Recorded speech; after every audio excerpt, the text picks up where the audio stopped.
Bismillahirrahmanirrahim. Assalamualaikum warahmatullahi wabarakatuh. Waalaikumsalam warahmatullahi Waalaikumsalam warahmatullahi wabarakatuh. wabarakatuh. Alhamdulillah, puji syukur kita panjatkan kehadirat Allah Subhanahu wa taala pada hari ini tanggal 6 Maret 2022 kita kembali berjumpa di dalam kuliah Sejarah Islam Indonesia abad ke-13 sampai dengan abad ke-17. Hari ini merupakan pertemuan yang kelima dengan topik kuliah mengenai kerajaan Islam di Sumatera bagian utara, tepatnya adalah Samudra Pasai. Untuk membicarakan materi ini, kita akan menggunakan bahan bacaan yang sudah saya berikan, yaitu artikel yang berjudul Jalur Rempah dan Islamisasi Nusantara, Jaringan Samudra Pasai abad ke-13 sampai dengan abad ke-16. Nah, bagaimana perkembangan Samudra Pasai sebagai satu kerajaan, sebagai satu pelabuhan yang berperan sebagai pintu masuknya Islam di Nusantara pada abad ke-13 sampai dengan pada abad ke-16. Mengapa abad ke-13 dan abad ke-16? Pada abad ke-13 setidaknya menurut para peneliti berdasarkan peninggalan makam nisan Sultan Malik Saleh atau Marah Silu, raja pertama Samudra Pasai, itu wafat pada akhir abad ke-13. Nah, artinya bahwa Samudra Pasai sebagai satu kerajaan yang bercorak Islam dengan sultan pertamanya Sultan Malik Saleh itu sudah ada pada abad ke-13. Lalu mengapa abad ke-16? Pada abad 16, awal abad 16, eksistensi Samudra Pasai menjadi sangat lemah secara politik, kendatipun secara spiritual keagamaan masih tetap berjalan, terutama setelah Samudra Pasai diserang oleh Malaka yang pada saat itu dikuasai oleh Portugis. Jadi Samudra Pasai itu ditaklukkan oleh Malaka atau diserang oleh Malaka pada tahun 1521. Nah, itu pertimbangan mengapa membicarakan Samudra Pasai pada abad 13 sampai dengan abad ke-16. Untuk lebih jauh kita dapat melihat bagaimana perkembangan Samudra Pasai di abad 13 sampai dengan 16. Terlebih dahulu kita coba untuk memahami bagaimana kedudukan peran Sumatera di dalam arus sejarah Indonesia. Dan posisi Sumatera itu sangat penting. Kalau kita lihat pada rentang waktu abad ke-7 sampai dengan abad ke-13, salah satu pusat perdagangan dan syiar agama yang berkembang di Asia Tenggara itu berpusat di Sumatera Selatan, tepatnya di Palembang, Sriwijaya, ada kerajaan Sriwijaya. Berdasarkan catatan seorang pendeta Buddha dari Cina bernama Itzing yang pernah singgah di Palembang dalam tahun 671 atau abad ke-7. Menurut Itzing, dalam catatan hariannya dikatakan bahwa ada kurang lebih 1.000 orang Buddhis atau orang-orang yang mempelajari agama Buddha di Palembang. Nah, ini menunjukkan pada kita bahwa di dalam perkembangan syiar agama-agama besar di dunia, peran Sumatera itu sangat penting. Dalam rentang abad 6 sampai dengan abad 13, peran itu berada di Sumatera bagian selatan, terutama berbasis di Sriwijaya, Palembang.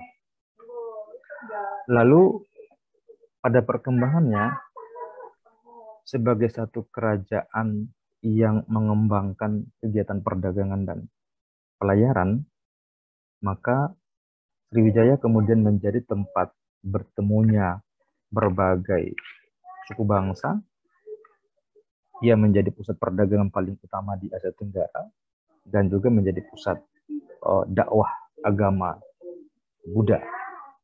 Nah, ini satu kondisi yang tidak boleh kita abaikan untuk melihat bagaimana perkembangan atau peran Sumatera di dalam arus perkembangan agama-agama besar di Nusantara. Dalam hal ini adalah agama Buddha.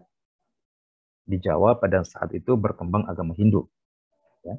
Di Sumatera berkembang adalah agama Buddha. Nah, kira-kira abad ke-12,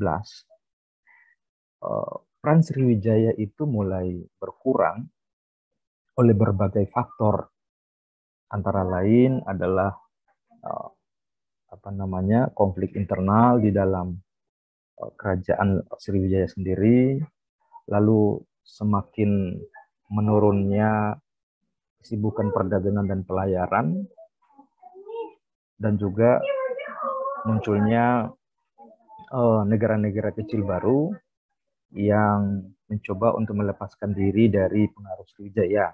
Antara lain adalah Jambi, sebagai contoh. Nah, dampaknya ketika Sriwijaya mengalami kemerosotan, maka pusat perdagangan, pusat pelayaran itu bergeser dari Sumatera bagian selatan ke arah utara. Ya. Nah, ketika bergeser ke arah utara inilah pusat perdagangan kemudian berkembang di daerah Aceh. Ya, sekarang daerah Aceh, tepatnya adalah Samudra Pasai. Nah, Samudra Pasai ini dua kerajaan ya.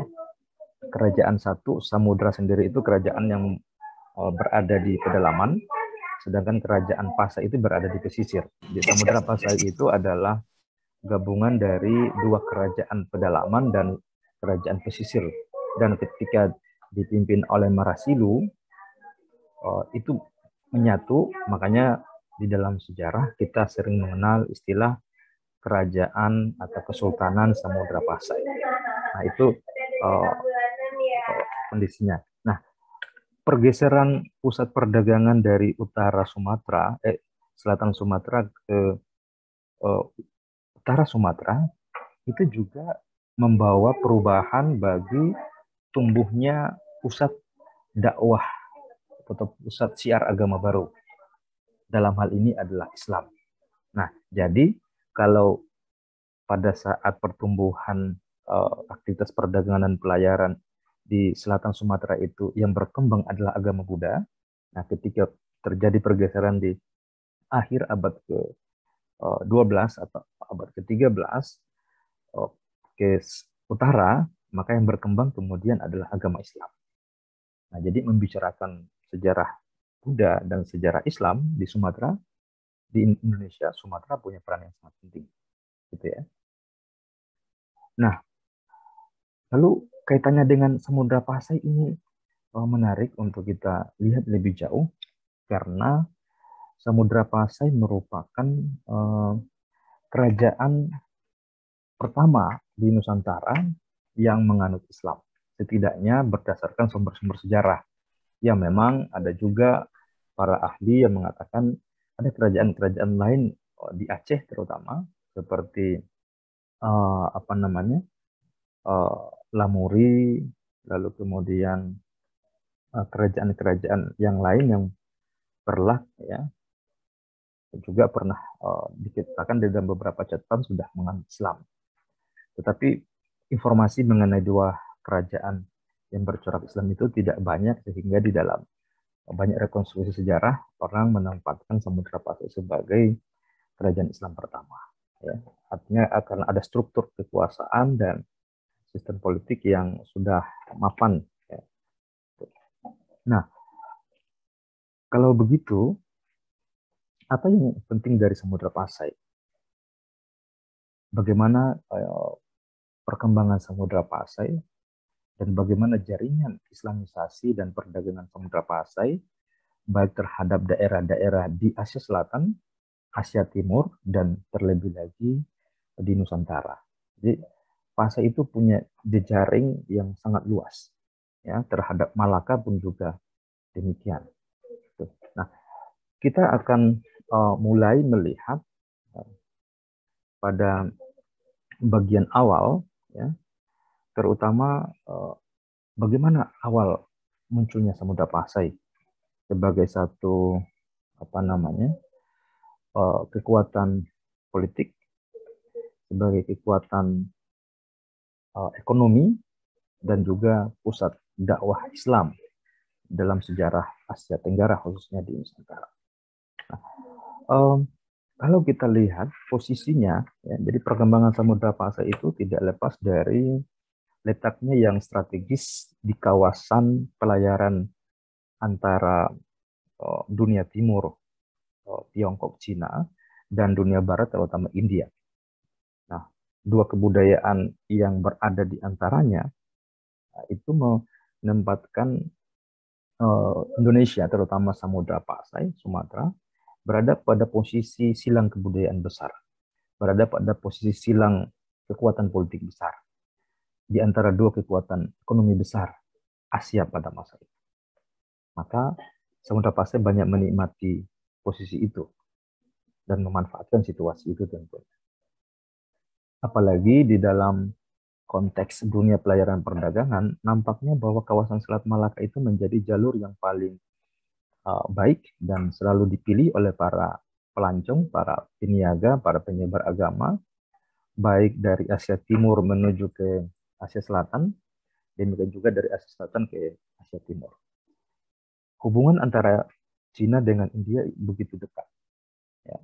Kalau kita kembali melihat catatan atau perjalanan pendeta Itzing, pendeta Buddha dari Cina, jelas menunjukkan bahwa Itzing itu melakukan perjalanan pelayaran yang sempat singgah di Sriwijaya, di Palembang, lalu meneruskan perjalanannya ke India di dalam rangka untuk mempelajari agama Buddha. Nah, jadi artinya apa? Hubungan antara India dengan Cina itu begitu kuat, dan di tengahnya ada Samudra Pasai. Gitu ya. Nah, tapi yang menarik, kendati pun agama Buddha dan agama Hindu berkembang antara Cina dengan India, namun itu tidak menutup peluang bagi perkembangan agama Islam. Terbukti nanti kita akan lihat bagaimana Samudra Pasai kemudian menerima Islam. Nah, untuk mengkaji Samudra Pasai atau untuk memahami Samudra Pasai, sangat penting bagi kita untuk membaca Kronika Pasai atau Hikayat Raja-Raja Pasai. Ini adalah sumber yang paling bagus, sangat otentik, kaitannya dengan sejarah masuk dan berkembangnya Islam di Samudra Pasai. Sebab ini banyak dirujuk, ya, oleh para peneliti. Nah, dalam situasi perkembangan seperti itu, apa yang dilakukan oleh Raja Samudra sebelum menyatu dengan Pasai? Jadi semula adalah kerajaan Samudra, dengan rajanya adalah Meorasilu atau Merasilu. Ya. Nah, Marasilu ini orangnya sangat cemerlang menurut saya. Dia melihat ada potensi yang dapat dimanfaatkan di dalam dinamika kehidupan ekonomi politik di kawasan Selat Malaka. Pada awalnya memang Marasilu mendirikan kerajaan Samudra itu adanya di pedalaman. Ya. Dari situ kita mengenal istilah samudra. Tetapi nampaknya dia melihat ada peluang yang bisa dimanfaatkan di kawasan Selat Malaka. Maka pada akhirnya untuk memajukan, untuk mengembangkan kerajaannya, kerajaan samudra sebelum Islam tentunya, setidaknya Marasilu telah melakukan 3 langkah penting. Ya. Langkah penting yang pertama itu adalah memperluas wilayah kerajaannya ke pesisir, karena kawasan pesisir itu seringkali didatangi oleh kapal-kapal dan pedagang-pedagang Muslim dari India. Lalu untuk memastikan uh, pengembangan samudra di pesisir ini berjalan baik, Marasilu kemudian mendirikan kerajaan Pasai. Nah, jadi maka terbentuklah kerajaan Samudra Pasai. Jadi Pasai itu belakangan didirikan setelah Samudra. Langkah yang kedua, melihat begitu banyaknya pedagang-pedagang Muslim di pesisir Pasai, daerah pesisir utara Sumatera, maka Marasilu segera mengambil langkah dengan menjadi bagian dari komunitas pedagang Muslim yang begitu banyak yang mewarnai perdagangan pada masa itu dengan jalan menerima agama Islam. Jadi semula dia belum menganut Islam, lalu kemudian menganut Islam, maka dia menjadi seorang Muslim, lalu menjadi sultan. Dan sejak itulah dia kemudian mengubah sistem politik kerajaannya dengan agama baru yang dianutnya, yakni Islam. Maka negerinya di dalam Hikayat Pasai, kalau kita baca, itu dikenal dengan sebutan Samudra Darul Islam. Nah, itu adalah sebutan ketika sudah menerima Islam. Dan Malik As-Saleh sendiri yang diislamkan oleh Syekh Ismail yang datang dari Mekah melalui pantai Malabar India, telah menerima Islam, namanya dari Marasilu, ya, ditambahkan dengan gelar Islamnya yakni Sultan Malik As-Saleh. Nah, itu langkah kedua yang dilakukan oleh Marasilu untuk mengembangkan kerajaannya berorientasi maritim dan menjadi pusat dakwah Islam di utara Sumatera. Lalu langkah yang ketiga yang dilakukan oleh Marasilu adalah menikah dengan putri Sultan Perlak. Ya. Nah, Perlak sendiri merupakan satu kerajaan dagang yang juga cukup besar di daerah pesisir. Nah, dengan menikahi putri Sultan Perlak, maka dengan begitu ada kesatuan antara dua keluarga besar kerajaan, yaitu kerajaan Samudra Pasai dan kerajaan Perlak. Nah, ini tentu akan sangat memberikan kemudahan bagi Marasilu untuk mengendalikan aktivitas perpelayaran dan perdagangan di kawasan itu. Dari 3 langkah itulah kemudian Samudra Pasai bisa tumbuh menjadi pusat pelayaran, pusat perdagangan, dan pusat dakwah Islam yang terkemuka di Asia Tenggara pada abad 13 sampai dengan abad 15 setidaknya. Gitu, ya. Nah, itu hal penting yang bisa kita lihat. Nah, dari sisi ekonomi, yang membuat Samudra Pasai bisa tumbuh, itu ternyata karena potensi alam yang dimilikinya, hasil alam yang dimilikinya. Berdasarkan hikayat Pasai, nampak jelas bahwa pada mulanya atau sejak awal Samudra Pasai atau pedalaman Sumatera itu menghasilkan emas. Ya, ketika Marasilu mendirikan kerajaannya itu kan dia menemukan banyak emas di sungai. Dan inilah yang juga menjadi sebabnya Sumatera dikenal dengan Suwarna Bumi. Ya, Suwarna Bumi artinya tanah yang mengandung emas. Ya. Nah, ini penting untuk kita ketahui. Nah, setidaknya itu terungkap di dalam hikayat Raja-Raja Pasai. Nah, Pertama adalah hasil emasnya. Emasnya itu luar biasa sekali. Dan keberadaan emas itu diketahui betul oleh para pedagang-pedagang yang datang, ya, yang mengambil emas tentunya di Sumatera. Lalu yang kedua, hasil alam Sumatera yang membuat Samudra Pasai bisa berkembang sebagai pusat perdagangan adalah apa namanya, rempah jenis lada. Nah, lada ini didatangkan dari Pantai Malabar, India. Mengapa dari Pantai Malabar? Ya, seperti tadi saya sudah terangkan bahwa pedagang-pedagang dari Malabar itu banyak beraktivitas di Samudra Pasai.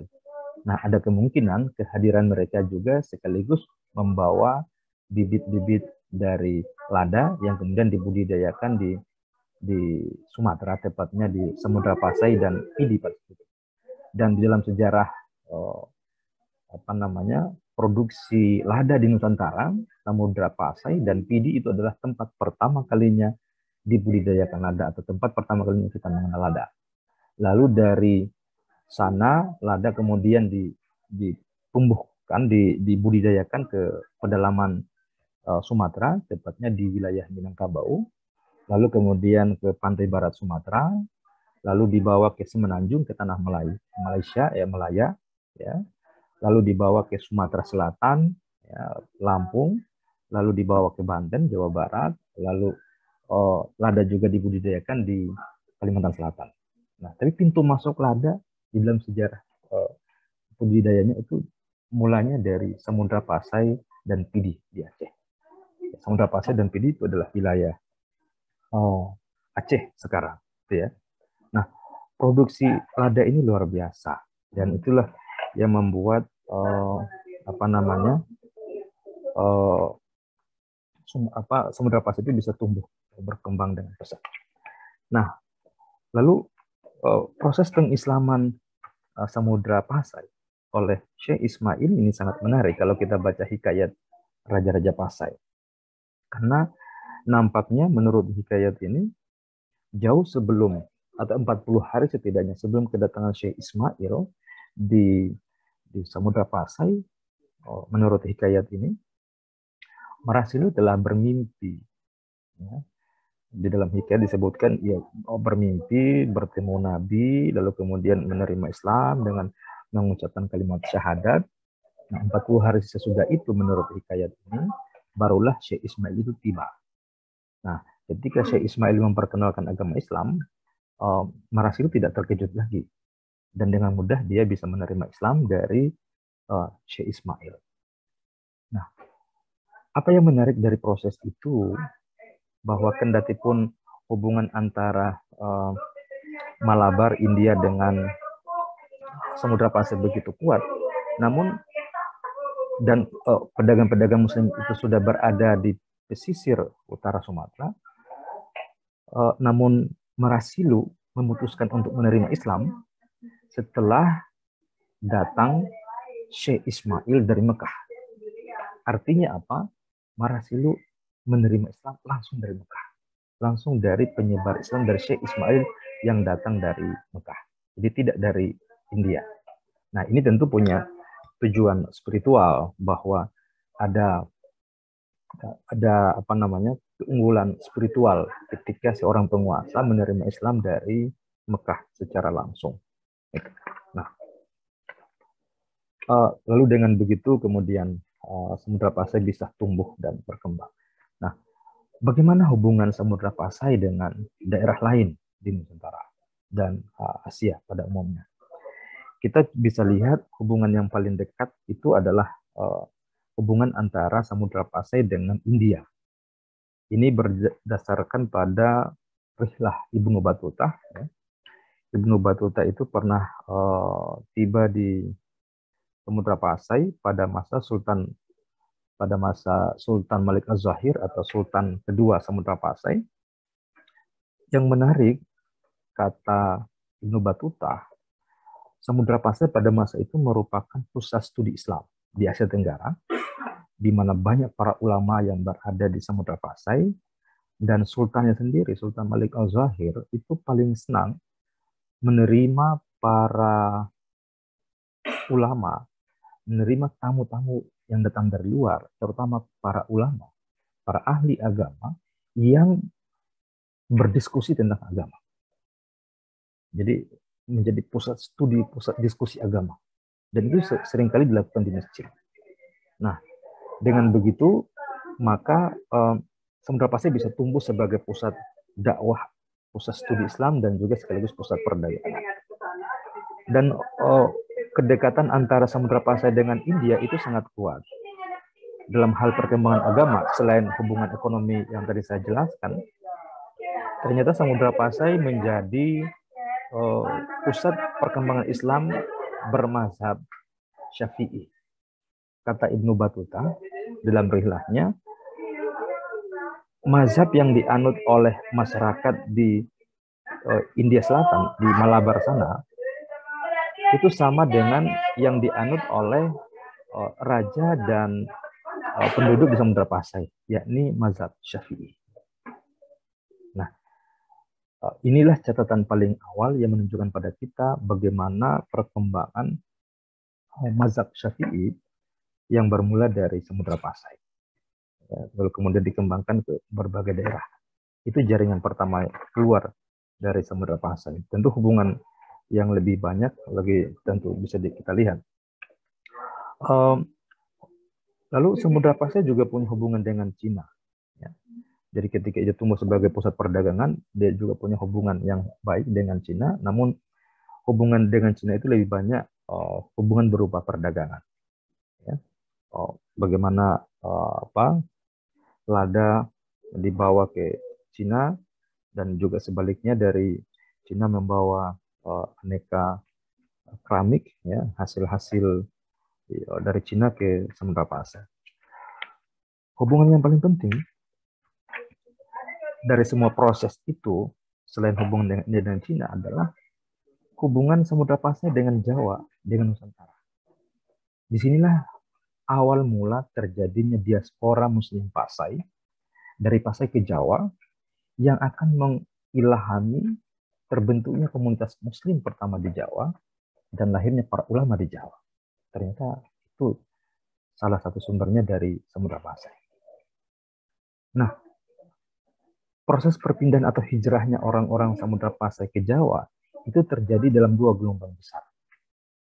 Gelombang yang pertama itu sekitar abad ke-14 ketika Samudra Pasai itu diserang oleh Majapahit. Yang perlu saya ingatkan kepada Anda bahwa era pertumbuhan dan perkembangan Samudra Pasai itu bersamaan dengan Majapahit. Sayang sekali, seringkali dalam sejarah sering dicatat atau diajarkan bahwa sesudah Majapahit barulah Samudra Pasai. Itu sungguh satu kekeliruan yang tidak boleh dibiarkan. Sebab pada kenyataannya, era Samudra Pasai itu bersamaan dengan Majapahit. Dan Anda bisa membayangkan kalau ada dua bintang dalam sejarah perdagangan dan penyebaran agama. Ketika itu Samudra Pasai merupakan pusat dakwah Islam, sementara Majapahit merupakan pusat kegiatan agama Hindu. Ya kan? Ini menarik. Satu pusat agama Hindu, Majapahit di Jawa, sedangkan Samudra Pasai ada pusat agama Islam di Sumatera. Nah, melihat kondisi itu, maka Majapahit kemudian menaklukkan atau menyerang Samudra Pasai. Pada akibatnya, sebagian dari orang Samudra Pasai dibawa oleh pasukan Majapahit di Jawa. Nah, inilah yang menjadi cikal bakal terbentuknya komunitas Muslim pertama di pantai utara Jawa. Jadi asalnya dari Pasai. Nah, itu gelombang pertama. Jadi diaspora orang-orang Muslim Pasai ke Jawa itulah yang menjadi pembuka bagi terbentuknya komunitas Islam di pantai utara Jawa. Yang kedua, momen penting yang kedua, yakni terjadi pada awal abad ke-16. Ketika itu Samudra Pasai diserang atau ditaklukkan oleh Malaka yang sudah menganut Kristen Katolik di bawah kuasa Portugis. Nah, serangan Malaka terhadap Samudra Pasai itu menyebabkan terjadinya gelombang diaspora kedua orang-orang Muslim Pasai ke Jawa. Salah satu tokoh yang paling terkenal di dalam gelombang kedua diaspora Muslim Pasai ke pantai utara Jawa pada awal abad 16 itu adalah Sunan Gunung Jati atau Fatahillah. Nah, Sunan Gunung Jati ini menarik kalau kita baca di dalam catatan sejarah ya. Ketika negerinya ditaklukkan atau diserang oleh Portugis di tahun 1521, dia kemudian pergi menunaikan ibadah haji kurang lebih selama 3 tahun di Mekah, dan di Mekah dia mempelajari berbagai macam pemikiran keagamaan, tarekat. Ya. Dan saat dia kembali, dia bergiat untuk menyebarkan agamanya. Namun kondisi Pasai sudah tidak kondusif untuk mengembangkan dakwah Islam. Nah, pada akhirnya Sunan Gunung Jati pindah mengikuti rombongan diaspora Pasai seabad sebelumnya dan berada di pantai utara Jawa di bawah atau dalam wilayah kekuasaan Demak pada masa itu. Demak sudah menjadi kesultanan tentu. Nah, dari situlah Sunan Gunung Jati menjalankan dakwah Islamnya di wilayah Kesultanan Demak, terutama di daerah pesisir, lalu menikah dengan putri Sultan Demak. Sejak itu dia punya kedekatan yang sangat intens dengan Demak, dan dia mendapatkan peluang yang sangat bagus untuk menyebarkan agama Islam di Jawa bagian barat. Bahkan dia diberi kepercayaan untuk memimpin pasukan Demak di dalam rangka untuk menaklukkan negeri-negeri di Jawa, terutama Jawa bagian barat yang belum menerima Islam. Nah, berhasil dia melakukan itu, dan pada akhirnya Sunan Gunung Jati inilah yang kelak mendirikan Kesultanan Cirebon, lalu Kesultanan Banten. Jadi diaspora Pasai lah yang mendirikan Cirebon dan yang mendirikan Banten. Tapi Banten bukan Banten lama, ya, bukan Banten girang, tapi Banten yang ada di pesisir, ya, Banten yang sudah berorientasi maritim. Nah, dalam perkembangan selanjutnya, ketika Sunan Gunung Jati ini punya putra, namanya Pangeran Hasanuddin atau Maulana Hasanuddin, wilayah kekuasaannya, wilayah pengaruhnya itu diperluas sampai ke Lampung. Nah, diperluas sampai ke Lampung, lalu Banten menyiarkan Islam di Lampung, dan ada pemuka-pemuka adat dari Lampung, ya, dari daerah Tulang Bawang antara lain, menerima Islam dari Banten, dan mereka ke Banten untuk menerima Islam. Satu di antara tokoh itu pergi ke Mekah menunaikan ibadah haji, dan setelah pulang menjadi pendakwah Islam di Lampung. Jadi hubungan antara diaspora Muslim Pasai ke Jawa dan pengislaman Lampung itu punya kaitan yang sangat erat. Semua ini merupakan kontribusi jaringan Samudra Pasai dalam sejarah Indonesia. Itu catatan penting yang perlu Anda simak, yang perlu kita cermati pada sesi kuliah kita ini. Terima kasih. Assalamualaikum warahmatullahi wabarakatuh. Waalaikumsalam warahmatullahi wabarakatuh.